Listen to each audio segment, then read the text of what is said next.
Even though it's public knowledge that GUYSUCO and the Wales estate are projected to make a hefty loss this year, former chairman of GUYSUCO board Mr. Vic Oudit is saying that closing the estate is a very bad decision which the government should rethink.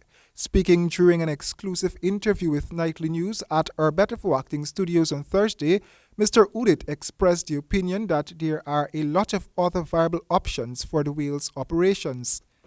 I don't like that decision. It seemed to be ill-conceived, ill-thought out.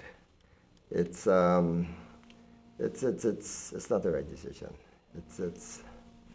I mean, put it this way, right? You're in management, and you run the estate down. Wales used to produce, in my time, in excess of 30,000 tons a year. One of our better producing estates. Wales used to show up, I look on these other estates because Wales has good land and highlands and everything. But as from management perspective, you run it down to the ground and tell me, oh, it's only producing under 10,000 tons. And then you use that as the argument to say, close. No, I don't buy it. I think the management has made a terrible, terrible boo-boo in this one. And it's something that we need to correct. He warned that closing the operations at Wales would have serious economic consequences both in Region 3 and the country at large. He acknowledged that the estate is not viable and continues to make a loss, but questioned whether closing the estate would be the best thing to do. Well, Mr. Oudit, you said that closing Wales is a bad decision. Wales is projected to make a hefty loss this year, as it has been making in recent years. Why would you want to keep something that is putting a pressure on the public purse, as we would call it? I keep saying, you have poor management, you will continue to make losses.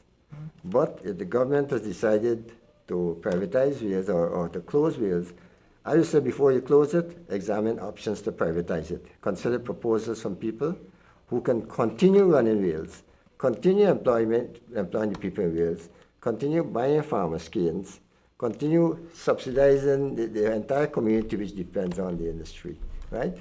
That's how I would approach it if I were a decision maker. Wales is not the first estate to be closed, and critics have predicted that it wouldn't be the last either. But for the former GUYSUCO chairman, there is always a way to get out of the dark. He is saying that no estate should be closed, whether profit-making or running a loss. People out there who are willing to negotiate with the government to take over Wales.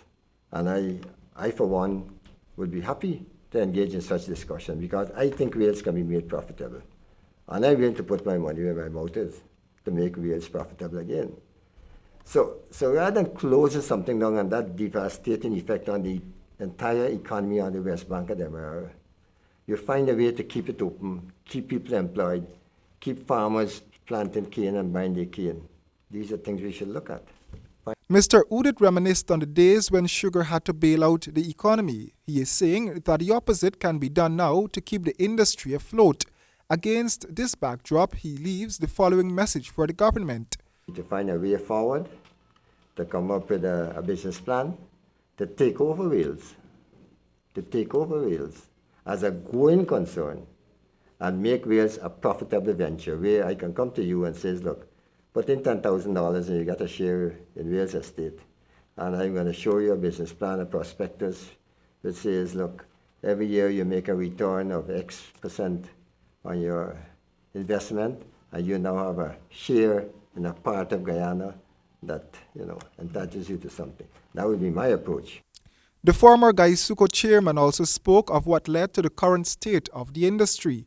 We will bring you those details in a subsequent newscast. Mr. Oudit served as chairman of GUYSUCO's board from 1993 to 2003. Royden James, HGP Nightly News.